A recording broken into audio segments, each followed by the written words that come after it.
नमस्कार जोहार, मैं राजू और आप देख रहे हैं 24 झारखंड न्यूज। चलिए जानते हैं झारखंड की सुबह से लेकर शाम तक की तमाम बड़ी खबरों को। झारखंड में 20 मई के बाद होगी बारिश, उमस सताएगी। राज्य में दूसरे चरण का मतदान 20 मई को होना है। इस दिन कोडरमा, चतरा और हजारीबाग में मतदान होना है। मतदान के दिन कोडरमा में 39 से 41, हजारीबाग में 38 से 40 तथा चतरा में 39 से 41 डिग्री सेल्सियस के बीच तापमान रह सकता है। 19 मई को संथाल परगना और पलामू प्रमंडल में हीट वेव की चेतावनी है। वहीं पूर्वी, मध्य और दक्षिणी जिलों में कहीं कहीं गर्जन के साथ बारिश का अनुमान है। तेज गति की हवा भी चल सकती है। मौसम केंद्र ने अनुमान किया कि राज्य के कई हिस्सों में 24 मई तक हल्के से मध्यम दर्जे की वर्षा हो सकती है। मौसम में लगातार बदलाव देखने को मिलेगा। झारखंड में 20 मई को लोकसभा की 3 सीटों हजारीबाग, कोडरमा और चतरा के लिए मतदान होना है। मौसम विभाग की ओर से मतदान के दिन के लिए इन तीनों संसदीय क्षेत्र के लिए अलग से स्पेशल बुलेटिन जारी कर अधिकतम तापमान, हीट वेव और तेज हवा चलने के बारे में जानकारी दी गई है। मौसम के पूर्वानुमान के अनुसार 20 मई को तीनों संसदीय क्षेत्रों का अधिकतम तापमान 39 से 41 डिग्री सेल्सियस के बीच रह सकता है। इस दौरान कुछ इलाकों में लू चलने का भी आशंका जताई गई है। वहीं झारखंड के अधिकांश हिस्सों में 20 मई के बाद बादल छाएंगे और कहीं कहीं तेज हवा व वज्रपात के साथ हल्की बारिश होगी, लेकिन हवा में आर्द्रता बढ़ने से न्यूनतम पारा सामान्य से 4 डिग्री ऊपर रहेगा। रांची लोकसभा में 25 मई को वोटिंग, नक्सल प्रभावित इलाकों में रहेगी खास सुरक्षा, एसएसपी ने दिए निर्देश। रांची लोकसभा सीट पर 25 मई को मतदान होना है। इसे लेकर पुलिस प्रशासन ने अपने स्तर से तैयारियां शुरू कर दी है। रांची एसएसपी चंदन सिन्हा ने रविवार को जिले के नक्सल प्रभावित क्षेत्रों के थाना प्रभारियों के साथ बैठक की। इस दौरान नक्सली प्रभावित क्षेत्रों में शांतिपूर्ण तरीके से चुनाव संपन्न कराने पर चर्चा की गई। साथ ही पुलिस बल और अर्धसैनिक बल के ठहरने के लिए आवास की व्यवस्था और मूलभूत सुविधा पर विचार विमर्श किया गया। बैठक में एसएसपी ने सभी थाना प्रभारियों को बूथ पर प्रतिनियुक्त पुलिस बल को अपने कर्तव्यों का सही तरीके से निर्वहन करने के लिए ब्रीफ करने, पोलिंग पार्टी और पुलिस बल के डिस्पैच के दिन अपने अपने क्षेत्र अधिकार में पेट्रोलिंग करने, चेकनामा लगातार पुलिस बल के साथ संपर्क में रहकर गाइड करते हुए साथ समय बूथ तक पहुंचाने सुनिश्चित करने का निर्देश दिया। बता दें कि रांची लोकसभा सीट से बीजेपी ने एक बार फिर से संजय सेठ पर भरोसा जताया है। वहीं इंडिया गठबंधन से इस बार सुबोध कांत सहाय की बेटी यशस्वनी सहाय को टिकट दिया गया है। इस सीट पर चुनाव के लिए लगातार बीजेपी और इंडिया ब्लॉक के स्टार प्रचारक लगातार रैली और चुनावी सभा कर रहे हैं। 17 मई को रांची संसदीय सीट पर बीजेपी प्रत्याशी संजय सेठ के लिए गृह मंत्री अमित शाह चुटिया इलाके में रोड शो किया था। आने वाले दिनों में बीजेपी के और भी शीर्ष नेता अपने प्रत्याशियों के लिए रैली, जनसभा या रोड शो कर सकते हैं। गौरतलब है कि रांची संसदीय सीट पर पीएम 3 मई को रोड शो कर चुके हैं। इंडिया ब्लॉक ने भी अपने स्तर से कमर कस ली है। प्रियंका गांधी धनबाद संसदीय सीट पर अनुपमा सिंह के लिए चुनावी सभा और रांची में यशस्वनी सहाय के लिए रोड शो कर सकती है। तारीख का ऐलान बाकी है। पीएम मोदी की घाटशिला में रैली के बीच कुणाल सांडकी ने भाजपा छोड़ी बाबूलाल मरांडी को लिखी यह चिट्ठी। प्रधानमंत्री नरेंद्र मोदी की घाटशिला में आयोजित विशाल जनसभा के बीच भारतीय जनता पार्टी भाजपा के एक प्रवक्ता ने पार्टी छोड़ने का ऐलान कर दिया है। जी हां, भाजपा के प्रवक्ता कुणाल सांडकी ने रविवार को भाजपा से इस्तीफा दे दिया है। चर्चा है कि वह झारखंड मुक्ति मोर्चा झामुमो में लौट सकते हैं।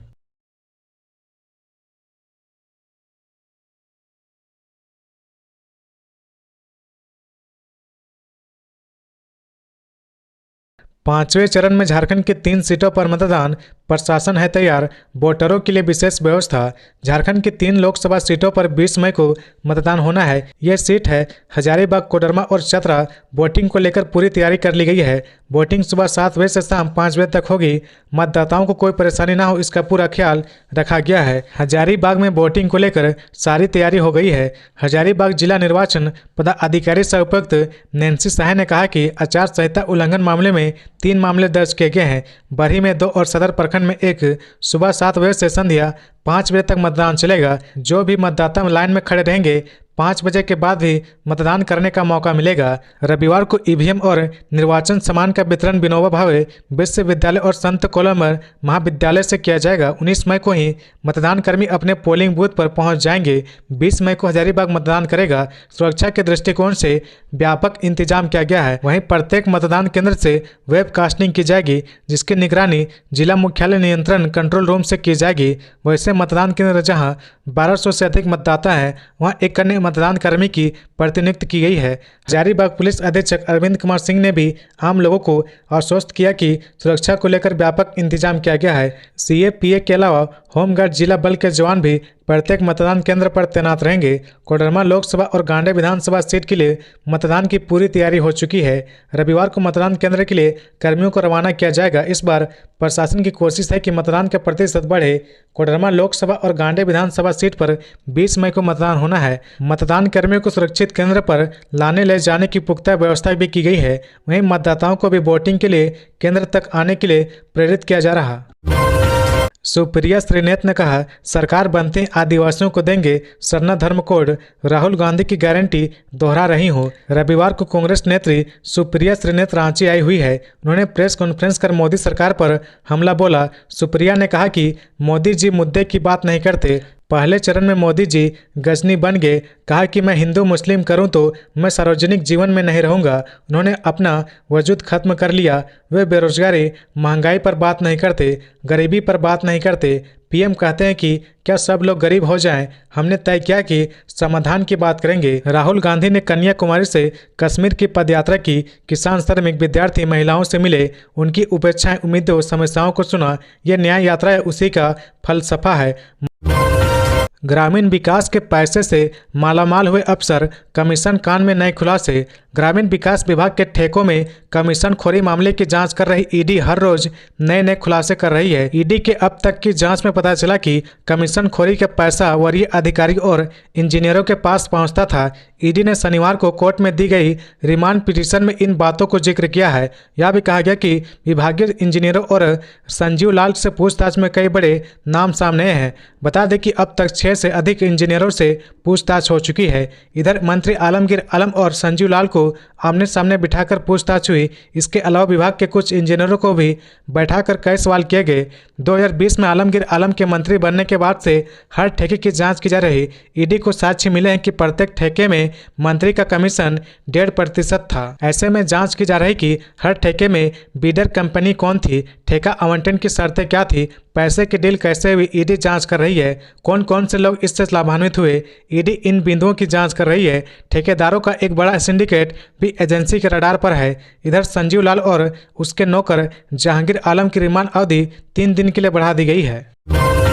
झारखंड बिहार सीमा पर नक्सलियों के खिलाफ बड़ा अभियान, सुरक्षा बल की 25 कंपनियां तैनात। पांकी विधानसभा क्षेत्र में पोलिंग पार्टी रवाना। लोकसभा चुनाव को लेकर झारखंड बिहार के सीमावर्ती इलाकों में नक्सलियों के खिलाफ बड़ा अभियान शुरू किया गया है। इस अभियान में कोबरा, सीआरपीएफ, जगुआर के साथ बड़ी संख्या में जवानों को लगाया गया है। दरअसल लोकसभा चुनाव के 5वें चरण का मतदान 20 मई को होना है। चतरा लोकसभा क्षेत्र में भी 20 मई को ही मतदान है। पूरा चतरा घोर नक्सल प्रभावित इलाका माना जाता है। पलामू का पांकी विधानसभा क्षेत्र भी चतरा लोकसभा के अंतर्गत आता है। इसकी सीमा बिहार के गया जिले से सटी हुई है। 20 मई को होने वाले मतदान को लेकर गया से सटे अंतर्राज्यीय अभियान शुरू किया गया है। पांकी विधानसभा क्षेत्र में 3,22,063 मतदाता हैं, जो सोमवार को 326 मतदान केंद्रों पर मतदान करेंगे। मतदान के रविवार को पलामू के GLA कॉलेज स्थित डिस्पैच सेंटर से पोलिंग पार्टी रवाना हुई है। पलामू जिला प्रशासन ने पांकी विधानसभा क्षेत्र में मतदान प्रतिशत बढ़ाने के लिए सखी दीदी की मदद लेने की योजना बनाई है। सखी दीदी इलाके में घूम घूम कर लोगों से अपील करेंगी कि वे अपने घरों से निकलकर मतदान करें। चुनाव को लेकर पांकी के इलाके में सुरक्षा बलों की 25 से अधिक कंपनियां तैनात की गई है। सीआरपीएफ, जगुआर जिला बल के जवानों को तैनात किया गया है। मतदान दल के रवाना होने के समय पलामू डीसी शशि रंजन और एसपी रिश्मा रमेशन मौजूद थी। रांची जिले के 214 आर्म्स लाइसेंस किए गए रद्द। लोकसभा चुनाव को लेकर एक्शन। लोकसभा चुनाव को लेकर रांची जिले के 214 आर्म्स लाइसेंस रद्द कर दिए गए हैं। स्वच्छ, शांतिपूर्ण, निष्पक्ष एवं स्वतंत्र मतदान संपन्न कराने के लिए रांची जिला के सभी शस्त्र मालिकों को अपने शस्त्रों को थाना ओपी या शस्त्र एवं कारतूस विक्रेता दुकान में जमा करने के निर्देश दिए गए थे। इसके लिए मीडिया के माध्यम से कई तिथियों की घोषणा की गई है। जिन शस्त्र लाइसेंस धारियों ने अपने शस्त्र जमा नहीं किए, उनके खिलाफ जिला प्रशासन ने कार्रवाई करते हुए आज लाइसेंस रद्द कर दिया है। उपायुक्त सह जिला दंड अधिकारी राहुल कुमार सिन्हा द्वारा वरीय पुलिस अधिकारियों की अनुशंसा पर कार्रवाई की गई है। इस प्रक्रिया में 214 शस्त्र मालिकों के लाइसेंस रद्द किए गए हैं। इन्होंने बार बार नोटिस जारी होने के बाद भी ना तो हथियार जमा किए, ना ही समय में छूट के लिए विभाग के पास आवेदन दिया। अंत में ये एक्शन लिया गया है। रांची में झमाझम बारिश, 25 मई तक बरसेंगी राहत की बूंदें। 20 व 21 मई को हीट वेव को लेकर येलो अलर्ट। झारखंड की राजधानी रांची में झमाझम बारिश से मौसम का मिजाज खुशनुमा हो गया है। मौसम के करवट लेने से लोगों को तेज धूप और गर्मी से राहत मिली है। राज्य में 25 मई तक गरज के साथ हल्की बारिश के आसार है। इधर 20 व 21 मई को गढ़वा, पलामू, देवघर समेत अन्य जिलों में हीट वेव को लेकर येलो अलर्ट जारी किया गया है। 25 मई तक बारिश के आसार है। 20 और 21 मई को झारखंड के पूर्वी, दक्षिणी एवं निकटवर्ती मध्य भागों में कहीं कहीं गरज के साथ हल्की बारिश हो सकती है। 22 मई को भी राज्य के कुछ स्थानों पर गर्जन के साथ बारिश के आसार है।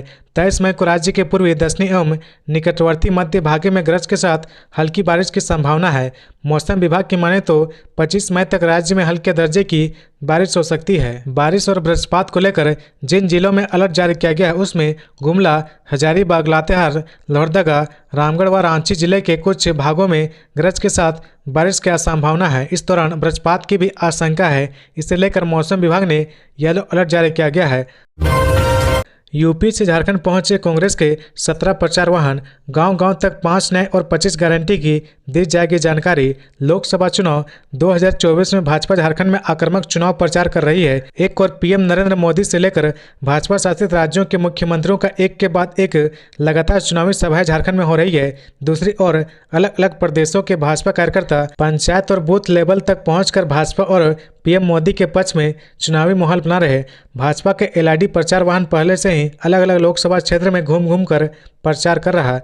झारखंड में भाजपा के चुनावी प्रचार को देखते हुए झारखंड कांग्रेस ने भी अत्याधुनिक जीपीएस से लैस 17 एलईडी प्रचार वाहन उत्तर प्रदेश से मंगवाया है। इन प्रचार वाहनों का उपयोग कांग्रेस झारखंड में तीसरे और चौथे चरण में होने वाले लोकसभा चुनाव क्षेत्र रांची, धनबाद और गोड्डा में करेगी। कांग्रेस के प्रदेश महासचिव और मीडिया प्रभारी राकेश सिन्हा ने मिली जानकारी के अनुसार 17 प्रचार वाहनों में 7 एलईडी प्रचार वाहन रांची लोकसभा क्षेत्र में, 6 एलईडी प्रचार वाहन धनबाद लोकसभा क्षेत्र में, 4 एलईडी प्रचार वाहन गोड्डा लोकसभा क्षेत्र में जनता के बीच कांग्रेस अपने प्रचार वाहनों से अपने 5 न्याय और 25 गारंटी को लेकर जाएगी। कांग्रेस के प्रदेश प्रभारी और महासचिव राकेश सिन्हा ने कहा कि प्रचार वाहन आने में कोई देरी नहीं हुई है। उन्होंने कहा कि अब ये प्रचार वाहन उन इलाकों में जाकर कांग्रेस और राहुल गांधी की युवा न्याय के तहत पहली नौकरी पक्की, भर्ती भरोसा, पेपर लीक से मुक्ति, गिग वर्कर सुरक्षा और युवा रोशनी की गारंटी की जानकारी को जन जन तक पहुंचाएगी। ढोल नगाड़े बजाते पीएलएफआई सब जोनल कमांडर लंबू के घर पहुंची पुलिस।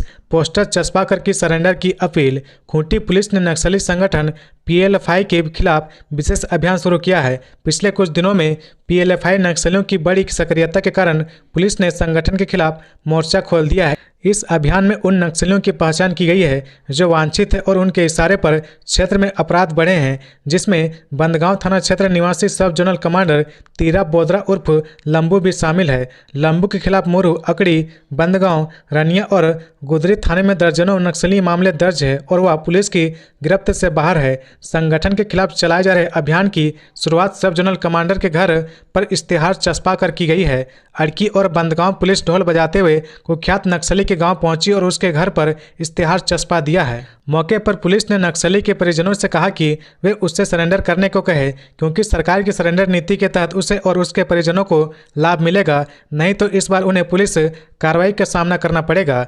पुलिस ने नक्सली के परिजनों और ग्रामीणों से अपील की कि वे क्षेत्र के सभी नक्सली और खासकर लंबू दस्ते से जुड़े लोगों को मुख्य धारा में शामिल होने को कहे, अन्यथा उन्हें मार दिया जाएगा। डीएसपी वरुण रजक ने बताया कि पीएलएफआई संगठन के खिलाफ अभियान चलाया जा रहा है।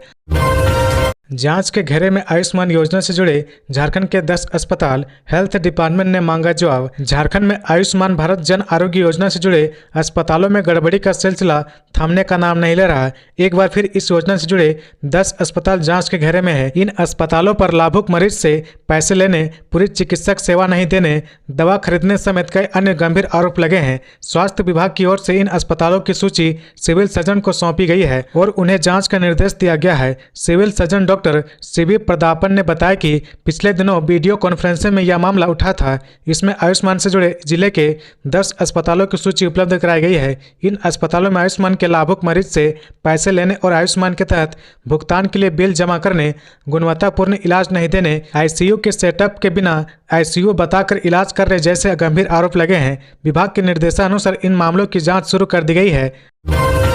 घाटशिला में बोले पीएम मोदी, नक्सलियों की तरह उद्योगपतियों से उगाही करते हैं कांग्रेस झामुमो वाले। प्रधानमंत्री नरेंद्र मोदी ने पूर्वी सिंहभूम के घाटशिला में आयोजित भारतीय जनता पार्टी भाजपा की जनसभा में कांग्रेस झामुमो और राजद पर जमकर निशाना साधा। कहा कि कांग्रेस झामुमो वालों ने भ्रष्टाचार से नोटों के अंबार खड़े किए हैं। कांग्रेस के शहजादे नक्सलियों और माओवादियों की भाषा बोल रहे यह पार्टियां नक्सलियों एवं माओवादियों की तरह उद्योगपतियों से उगाही करती है। प्रधानमंत्री नरेंद्र मोदी ने कहा कि लोकसभा का चुनाव देश के भविष्य को सशक्त बनाने, वर्तमान पीढ़ी और आने वाली पीढ़ियों का भी उज्जवल भविष्य तय करने का चुनाव है। उन्होंने पूछा कि देश का भविष्य कैसे तय होगा। चुनाव में देश की अर्थव्यवस्था पर बात होनी चाहिए या नहीं होनी चाहिए। चुनाव में उद्योगों, लघु उद्योगों की बात होनी चाहिए या नहीं होनी चाहिए। राष्ट्रीय सुरक्षा, कृषि एवं वन उपज की बात चुनाव में होनी चाहिए या नहीं होनी चाहिए। चुनाव के लिए अवसर, राष्ट्रीय राजमार्ग और अन्य इंफ्रास्ट्रक्चर पर बात होनी चाहिए या नहीं। पीएम मोदी ने कहा कि इंडी अलायंस वाले आपसे झूठ बोलते हैं, इनकी सच्चाई पूरा देश जान गया है। उन्होंने कहा कि पूरा हिंदुस्तान कह रहा कि फिर एक बार मोदी सरकार। कहा कि झारखंड खनिज संपदा के मामले में इतना अमीर है कि आप कल्पना नहीं कर सकते, फिर भी यहाँ इतनी गरीबी क्यों है। उन्होंने कहा कि आज झारखंड का नाम सुनते ही कौन सा दृश्य सामने आ रहा है। एक ही दृश्य सामने आता है, नोटों के ढेर। झारखंड सुनते ही नोटों के पहाड़ देखने को मिलते हैं।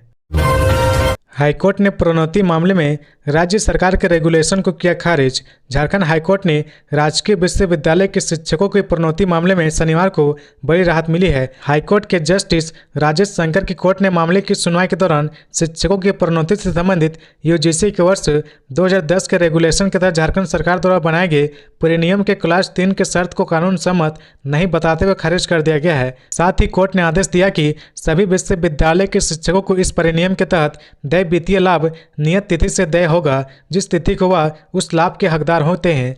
हाईकोर्ट के इस आदेश से राज्य भर के विश्वविद्यालय के 730 शिक्षकों को लाभ होगा।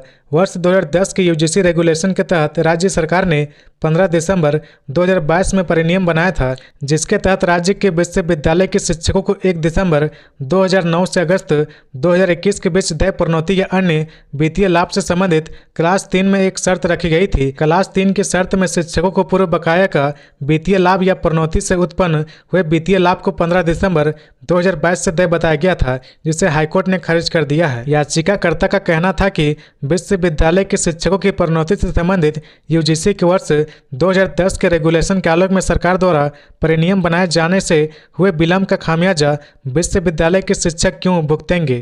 तो ये थी आज की झारखंड की टॉप बड़ी खबरें। इसी तरह झारखंड की हर छोटी सी बड़ी खबर देखने के लिए आप हमारे चैनल 24 झारखंड न्यूज को सब्सक्राइब करके बेल आइकन प्रेस कर ले, जिससे झारखंड की हर छोटी सी बड़ी खबर की अपडेट आप तक पहुंचता रहे। तो आज के लिए बस इतना ही। हमें दीजिए इजाजत, फिर मिलते हैं नेक्स्ट न्यूज में।